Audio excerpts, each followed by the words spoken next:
Yo, people, what is good? Welcome back to another episode of the APF podcast, episode 32. Have no fear. Ooh, the most phenomenal man, shock the system is here. Make sure you like, share, comment, subscribe. If you're new, you know what to do. Now let's get now. First things first. Myles Garrett, man. Myles Garrett. Just when we thought things couldn't get worse, from KCP to the Golden State Tankers to now Myles Garrett attacking Mason Rudolph. Now, my thoughts and opinions on this is it really like the defense tackling a quarterback. They always get aggressive and they always do the most extra shit I've ever seen, and I don't know why niggas be he tackled the quarterback and then they don't get off this nigga they don't get off them like that girl that got raped getting digged down against her will. That's what it looked like. I gotta say it like that because that's what it is. Took the helmet off, whacked him on the head, and this man Max Kellerman is going to try and make some kind of excuse for us for the reason why Myles Garrett hit him on the head. The nigga was defenseless. What could he possibly do? He's got two big ass O linemen in front of him. What can he do? How can he get out of that situation? How can he do anything to injure him? He's like three times stronger than him. Are you serious? He's not no threat. He's not no threat. But the punishment. I agree. Getting definitely suspended without pay. You should not be. You don't deserve to get paid for something like that. Teams do not pay you. Teams pay you to play defense. Teams play you to play offense. They don't play you to hurt other opponents. You don't do that shit. So let's see who. I know there's some other people that got it. Some people that got suspended. Uh, and Larry Ogun Ogunjobi is suspended for 1 game, and Mordecai Pouncey is suspended for 3 games. So, and I see somebody from the comments saying Rudolph should be also suspended. He initiated it. How Rudolph started it, got the worst, then cries. First off, he didn't. I don't even know who. As far as I can see, Myles Garrett initiated it. He didn't let him go. He did not let him up. And after that, they started got in the scuffle. They started fighting. He ripped off his helmet. Mason tried to do whatever. He whacked him on the head with his helmet, and then he got fined and he's suspended differently. So I don't see why Mason Rudolph should get any kind of suspension at all. What did he do? Please tell me from that footage you seen, what did he exactly do? He did nothing. All I seen him do was getting abused on the field in the wrong way, in a non-legal way. He was getting abused in a non-legal way. It made no sense. He had no right to do so. That's why football is a dangerous game. Football is a very rough game. You gotta be a real one. You gotta be tough as hell to play that game. Cause some of the shit that I seen, that if it was me, I'd be fighting. I'd be fighting, man. Keep 100. We be fighting. I don't play that shit. I don't play that shit at all. That's why I stay my ass on the basketball side. The basketball side is not really is physical. It's not as physical as football. So really, all I got to say uh, before that, before that, shout out to Levi Kirkpatrick in the comment section. Shout out to Levi, my nigga Levi put me on. put me on a little something in the last video. No. No, 2 weeks ago. Yeah, he commented on a video from 2 weeks ago. Seen that. Shout out to Levi. He put me on some nice game. He put me on, and and your presence will not be unnoticed. It will not be unnoticed at all. Shout out to Levi Kirkpatrick once again. So next things next.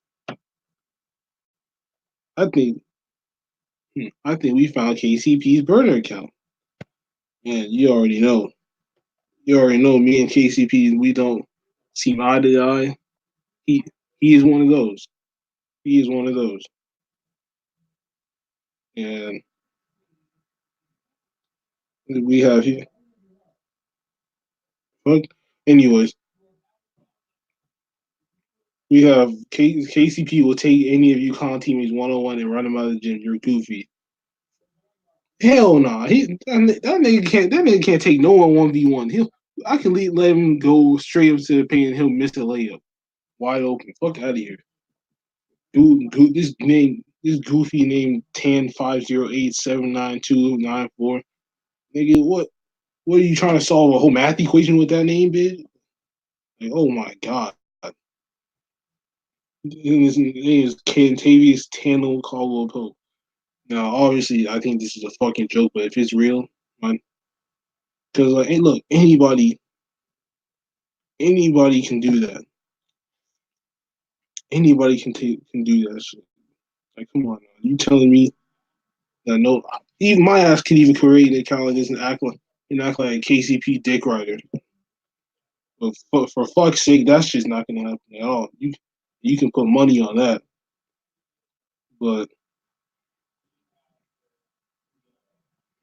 I'll let me. This is a topic. This is a topic that just brewed up into the surface, and is by the name of Myles Jordan. He last time he competed in the WWE under the WWE name was against Adam Cole for the NXT Championship. He put on a phenomenal match.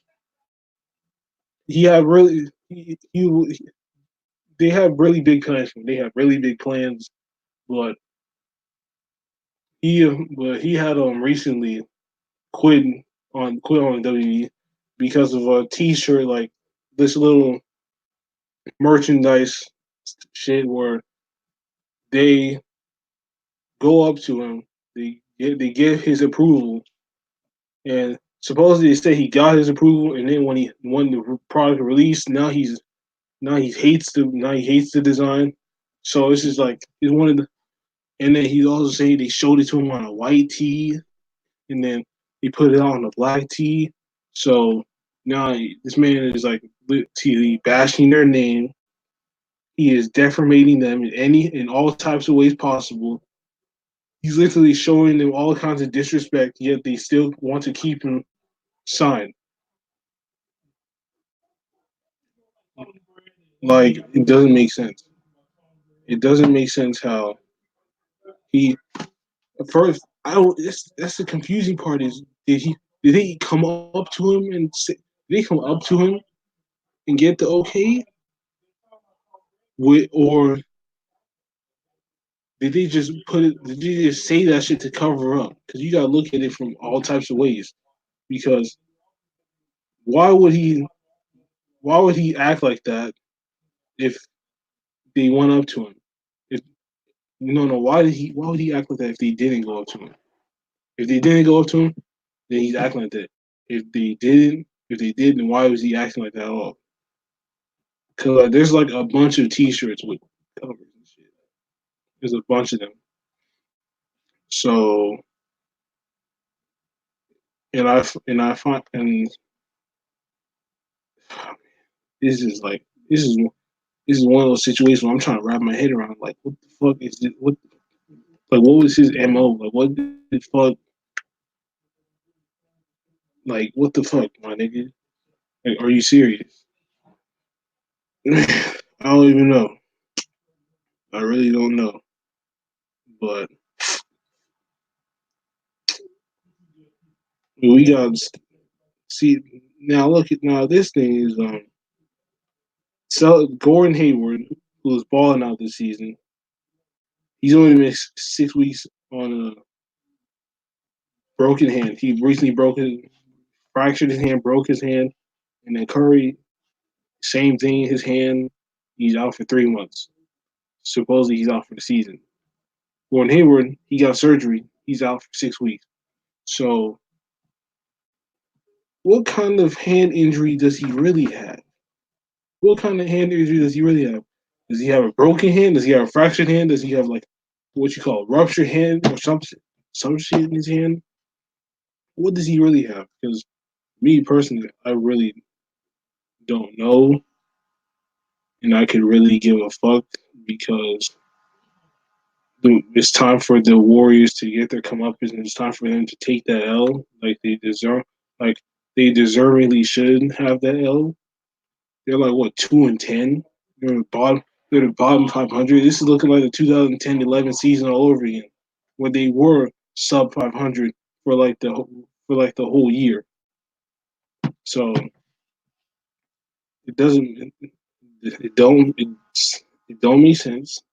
It don't really sound or look right. How your hand is you have a broken hand, you're out for 3 months.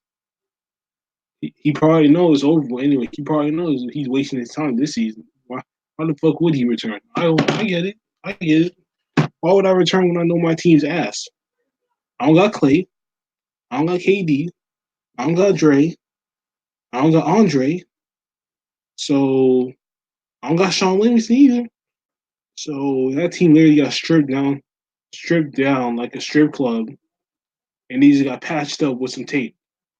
That's literally what that team looked like.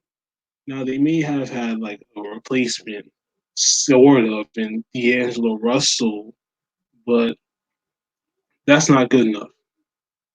You literally have to play this man like 40 plus minutes per game for you to even have a chance of winning, and that's just not even gonna happen. That's just not even cost, not cost efficient, but that's not even efficient enough.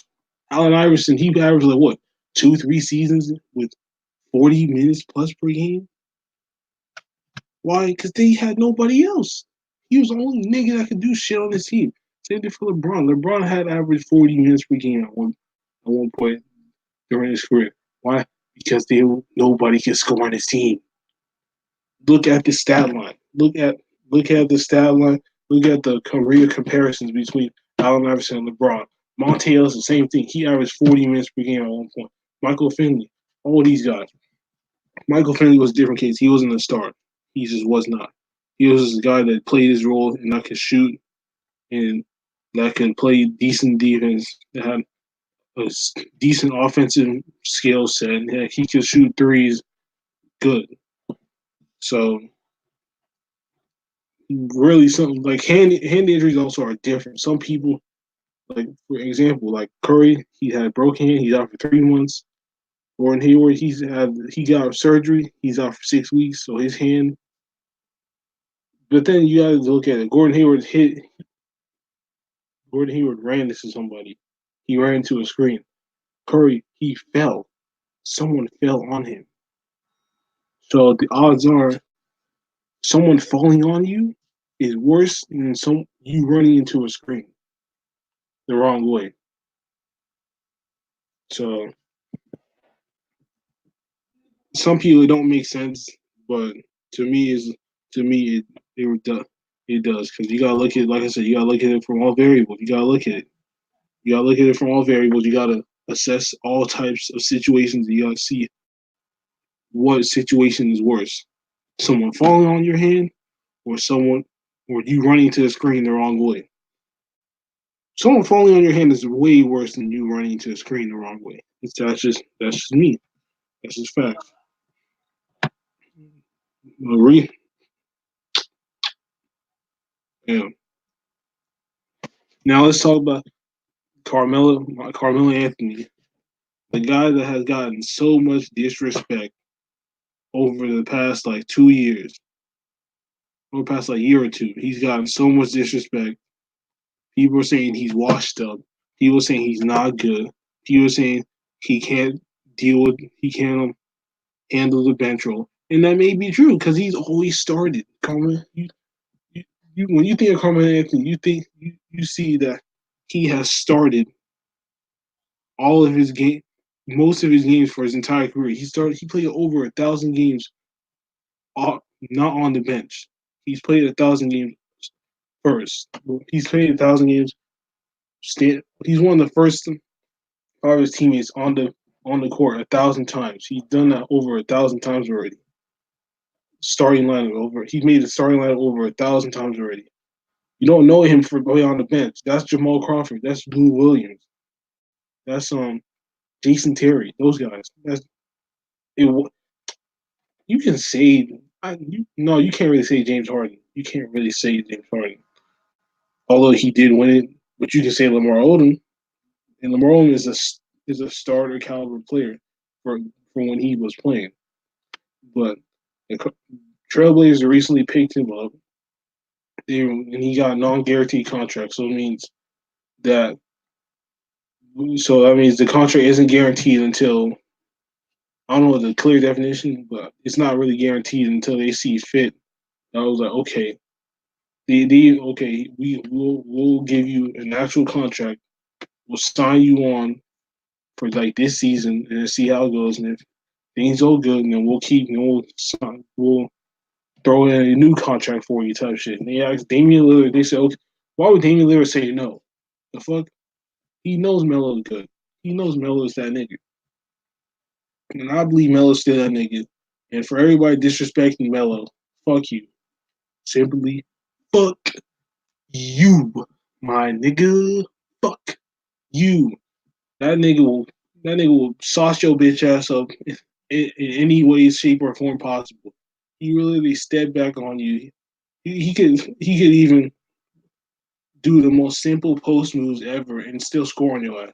So don't disrespect my nigga, man. Don't disrespect. He's still good. He still got game. He's he's still got game. He's not like who can we say Jerry Stackhouse? He's not Jerry Stackhouse. Jerry Stackhouse had like 3 seasons of scoring 20 points per game, and that was it. From what I've seen, his best years were like what Detroit. He averaged like 29 points per game 1 year, and after that, gone. Never really heard of him since then. So you tell me. I wanted him to sign with the Lakers. Fuck you mean? Fuck are you talking about? I would want him to sign with the Lakers. Like, come on, man. You already know. You already know that nigga a god. You already know he that nigga. You already know he can still put up 20 a game. But we're gonna overlook the fact that like his last couple of games that he played, he averaged over 20 points. So you tell me if he still don't got a game. The same way, the same way that we all, not me, I don't say this shit, but everybody else says that LeBron James is washed up. That is the most, that is the biggest fallacy that I've ever heard in my entire life. That nigga is not washed up. That nigga is not ass. How the fuck are you washed up? You averaged 27 points per game last season. How are you ass and you averaged like 7 rebounds and 8 assists last season? How do you tell me that? I smell some bullshit. I smell some bullshit. I'm telling you, that's what I smell. Fuck. I don't know, man. I don't know. You let me know what washed up is. Washed up is like, you can't really say Paul George because he played 6 games. But, hmm, no, this got me thinking. This got me thinking. Ooh, man. Who is washed up who is somebody that had a good season and then now who had a good season and afterwards he just fell apart. You can't really you can't really say Derrick Rose either because even though he was MVP at 22, then he got derailed. Man, I don't know. I don't know who, but let me know who. Let me know, man. Let me know who had a good season, and then who was washed up afterwards. But let me throw after, let me throw this out there. Let me throw this out there real quick. So, nigga, I be going, nigga, these college, bro, college, nigga, man, that shit's a bitch. It's like my semester. I like my semester. I like it. It's cool. Nothing going on. Nothing crazy. Nothing too crazy happen. But I be seeing some. I be seeing this one nigga acting like a whole thought. Not like he ain't be thoughting around, but he be having this girl arm around every fucking bitch. I'm just sitting there like, first of all, you have this, you have your arm around this one black bitch. You have your arm around this other girl. I don't know what the fuck her ethnicity is. You have your arm around this girl that looks like. I'm not gonna expose myself, but she look one. She look one. She looked like one race off the bat, but she actually looked like this one. Why? Because she's not from a very populated area that these one races you see them all over. You see them everywhere like that. Going up to people's doors and asking them, "Can I do this?" I'm not gonna expose myself like that because like personally, I fuck with this girl. I'm not gonna bash on her name, and even if I did, the likeliness of her finding this video is slim to none, unless I say anything. So that's gonna be kept a mystery. So these nigga be thoughting around. Like I said, he don't be thoughting around, but it's just the word just makes sense for the situation. He have to go around every bitch, my nigga. No, and this one girl I have class with this talking to a nigga. What is going on? Oh, what is going on? My nigga, what? He don't know who they pick. It's like he's stuck in this quadrant formation type shit. Who do I pick? Do I pick this one black bitch? Do I pick the other black bitch? Do I pick the unknown, or do I pick the girl who's two races in one body type shit? So and that nigga he's bi. When I see someone, I don't really think of like, is this nigga gay or not? Now, the only way for me to know off bat is how you act. If you act gay, then okay, you're gay. Then okay, you're gay, no problem. But if you're not, you don't show that you don't show it. You don't like show it, and you make it harder as hell. Then I'm gonna think you're not gay. I'm not gonna really ask about because I don't really care too much. Actually, no, I don't care at all. But like I said, nigga, he be thotting around on some bullshit, and I'm just sitting there, just like, dude. I'm like, dude, you do know she's talking. I don't even know if the girl's talking to this nigga, man. I don't even know. I don't even know. These shit complicated. These shit complicated as fuck. I can tell. I can tell that shit complicated. But watch out, man. Watch out, man. He will put your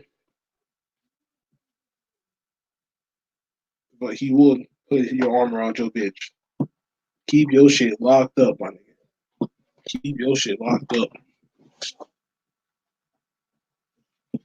But let's talk about. Let me throw in a few more things before I dip. We got 4 games today. We got 4 games.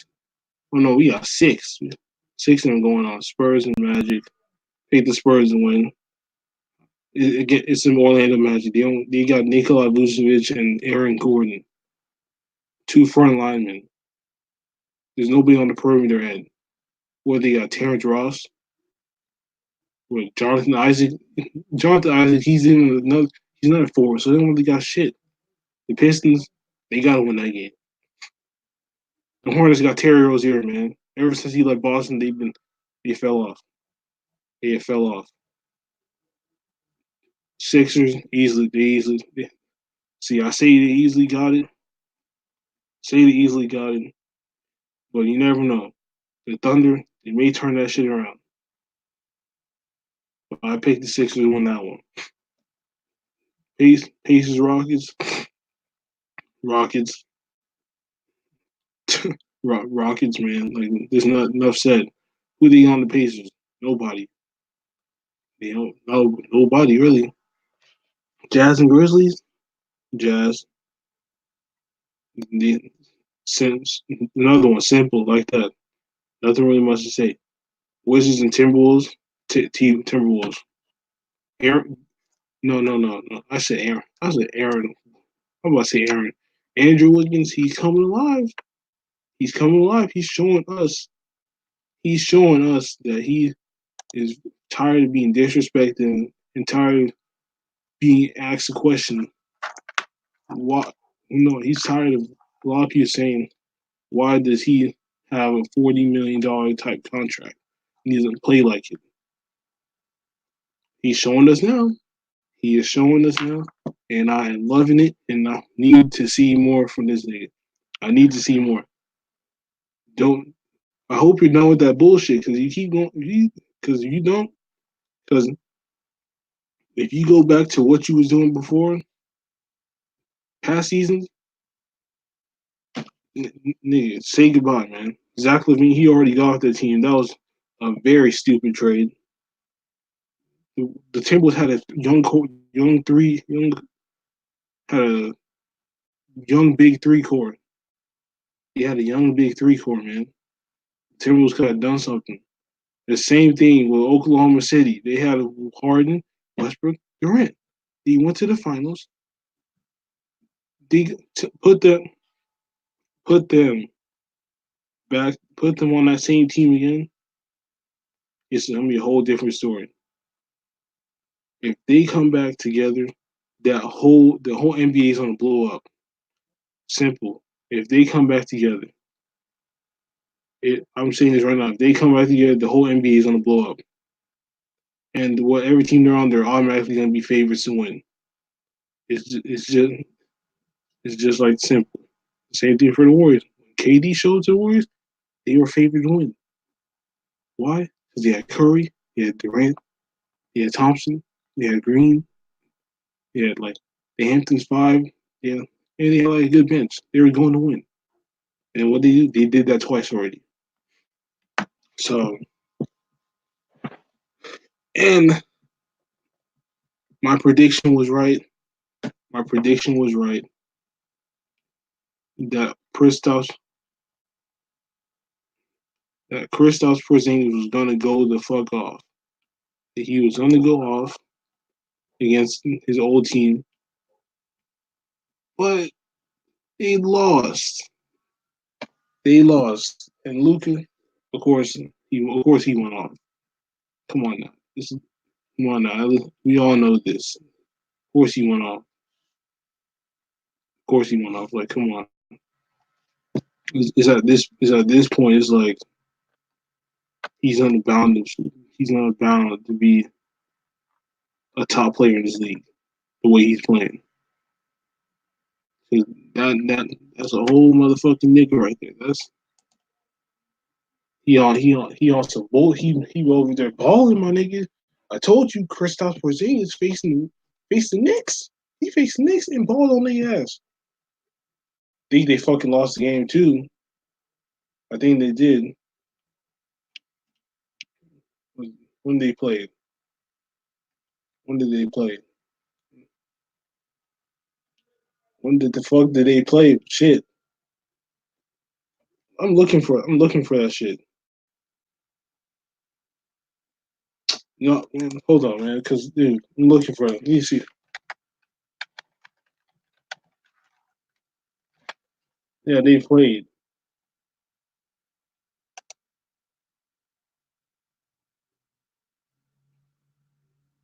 Yeah, see, the Knicks beat them both times, bro. The Knicks beat them both. The fuck? They beat them both times.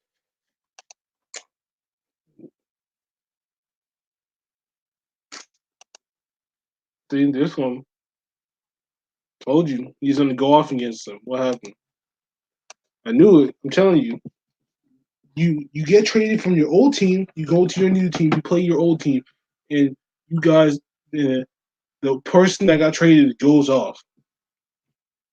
We have seen it with Paul Millsap. Every time he plays against the Hawks, he goes off on them. Fantasy for the fantasy football and basketball people. If a marquee player that left your team faced you again, pick them. They're bound to go off. You can't fucking tell me and sit there and say, "Oh no, they're not going to go off. Oh, they're just getting lucky." No, shut your ass up. Shut your ass up. Shut your bitch ass up. You head ass nigga. No, what is wrong with you? You got lucky. Nah, no, your mama got lucky that nothing on her face and not inside her. So I can call you daddy, bitch. But hey, hey, we're gonna leave it like that. Celtics versus Warriors. Warriors, they getting the ass whooped. They getting the ass whooped. Celtics are on a 9-game win streak. They haven't lost yet. They're undefeated. They getting the ass whooped. Kings, they getting the ass whooped too. Simple. Tell me otherwise. Tell me otherwise. They're not gonna get their ass whooped. They got nobody on that team. They got nobody to cut. They got nobody to guard LeBron. You got nobody to cover Caruso because it seems like Caruso's that sneaky. It's a sneaky player. He's the sneaky player on the team. He looks like because every time Caruso's playing, he's doing something. He's doing something that gets him talking. He's like he knows what the fuck to do. It's like he knows how to get attention on him. It's like he knows what he has to do every night. He steps on that court. It's like he knows. It's like he's been. It's like he's a vet. It's like he's that one player that just brings eyes to him, and that's what he is. He's that player that brings eyes to him wherever he goes. I can't imagine how many people. I can't imagine how many people be fanboying over him. You see it over the internet. You see over 2K. These people be making this man bodybuilders out in this bitch. Looking like LeBron with Gerald Green like dunking ability, LeBron athleticism, and like the shooting ability of Curry and the handles of Kyrie, all the other shit. But other than that, let me dive into some wrestling real quick, and then I'm gonna get the fuck up out of here. So recently, I listened to some of no, I listened to Corey Graves after the Bell podcast that they got going on for WWE, and what he says is true. It's true. It's true, man. Hold on a second.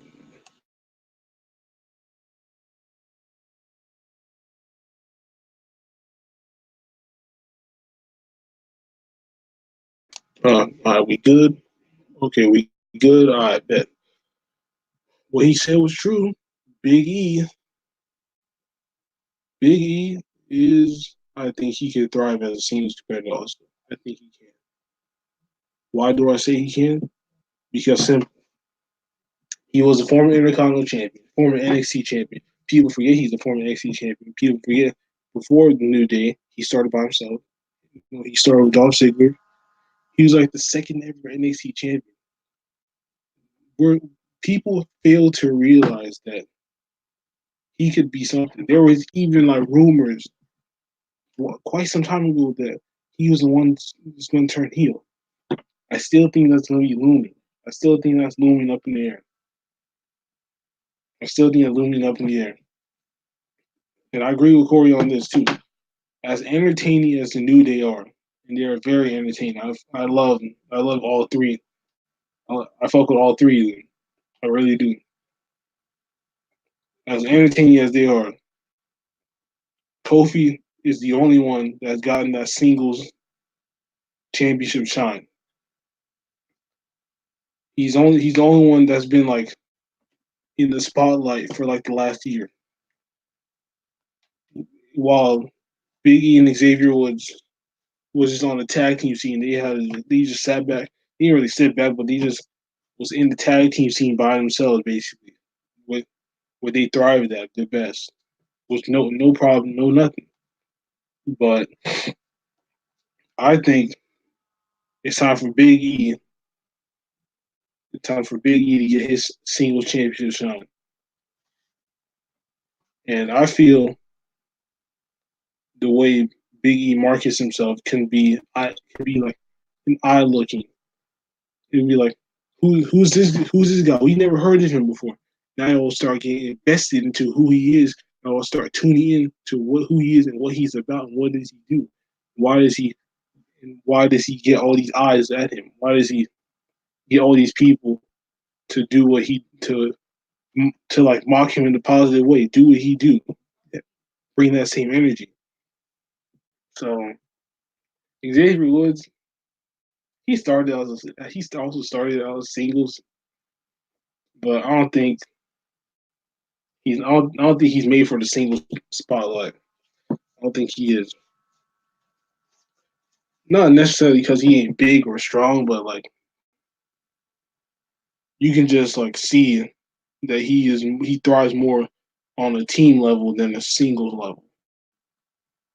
Because Kofi just started out as a single compared to for like he joined like 2008 and he started teaming with Big E and Xavier Woods since 2015.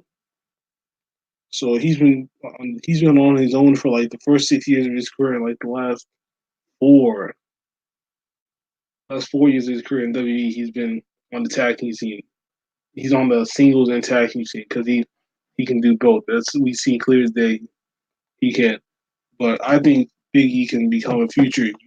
What Corey said, I agree with. He can become a future WWE or Universal Champion. I believe so. I believe so, and I see it.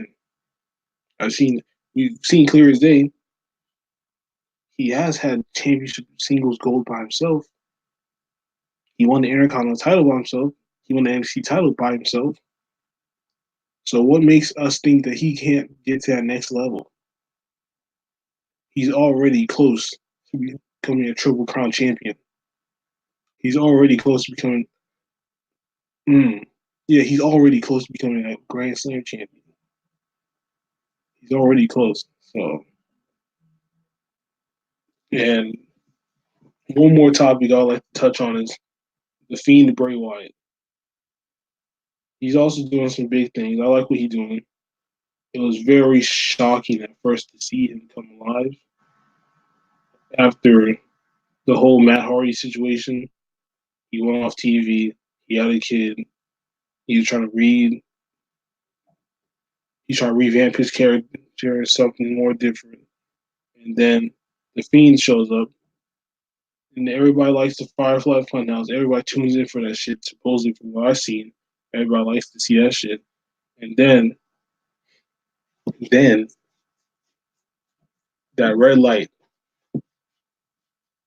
And I agree with Corey on this. I'm going to hate seeing that red light. That completely threw off the cell. The Hell in a Cell. You couldn't even see that shit. You couldn't see that. You couldn't even see. You couldn't even see it. It was just basically like a whole chain link. The whole little like I don't know how tall the Hell in a Cell is, but it's like over 10 foot tall by over 10 feet wide rectangle square, man. Basically a chain link square. You can't even see the color. You can't even tell the You can't even tell it was red on there because it blended in with the red light environment. I'm gonna need them to take that off. I'm gonna need y'all to take that off, man. I'm gonna need y'all to take that off because I'm not looking forward to that shit. It's not looking. It don't look right. I don't come on that network to watch to sit there and stare at some red light for 25 minutes. No, I'm there to watch the wrestlers do their wrestling and get on with my life. That's what I'm there for. I'm not there to sit there. I'm like, and then when Bray Wyatt's on, I'm like, oh my god, oh my god, I gotta sit there and listen to, and no, I gotta sit there and watch the red light shit for like 20 minutes. Oh man, sitting there, not into the match, sitting there uninterested. I'm really not looking forward to this damn red light. I don't know who the fucking creative thought that shit was gonna be fire. No, no, take that bullshit off. Do not put that shit back on there. Put that shit back on there. We got a pro. You take the shit off. You put that shit back. We got problems. Right now, we don't have no problems. Why? Because that bullshit is still there. That shit needs to be gone. Fuck. Are you serious? Take that dumbass shit off, man. No, don't even look right. I'm over here. I'm sitting there like, what the hell is this? What is this I'm watching? Where am I in? One of those like places where they have like that photo, that they have that photo hanging up to dry with that red light room, the red light room. No, I'm no, I'm watching wrestling. Come on, it's annoying, and I don't want to see that shit again. I don't want to see that shit again. Take that shit off, man. Take that shit off. It just completely throws off the whole environment. You can't really get lit to the match. You can't really get lit. Ain't nothing going on there. Ain't nothing going on interesting in that match anyway. But I believe he's going to compete at Survivor Series. Maybe against Adam Cole because Brock Lesnar he's already occupied. They're not going to make him compete. So kind of like the whole triple threat WWE champion versus NXT champion versus Universal champion shit is all thrown off. And I believe Brock should drop the title. Because how the fuck is it fair that you get to keep that shit all the way up to January, November? Okay, it's basically like a month, basically. Okay, but dude, you're the fucking champion of the WWE. Be one. Act like one. Don't sit there and don't sit there. Just take a damn paycheck. That's what he's literally doing. I fuck with my nigga Brock, but at the same time, it's like my nigga, really? It's like, come on, bro. You're this is like what? Your fifth? This is like what? Your fifth time becoming WWE champion? Like what? Your first three times you wasn't. First three times was different. I can see that.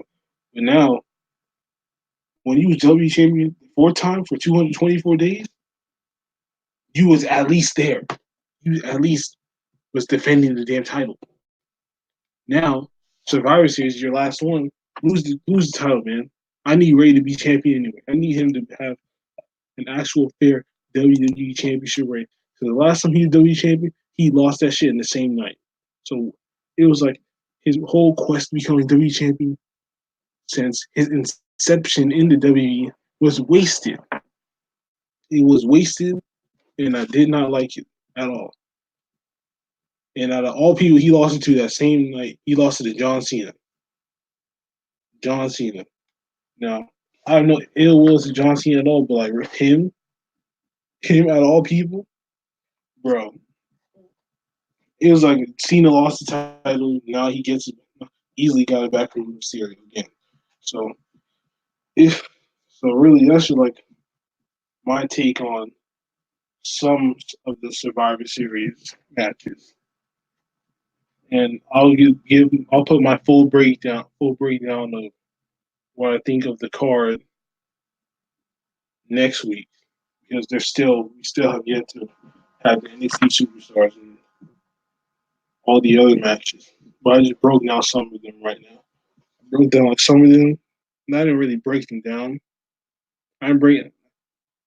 Well, I guess I broke. I mean, I'll do it again. for the Brock versus Ray match, but I want Brock to lose, and I want Ray to win. But what I think is gonna happen, I think they're gonna have Brock winning and Ray losing. But we can't have not everything we want in life we can have. So with that being with that being said, this is episode 32 of the APF podcast.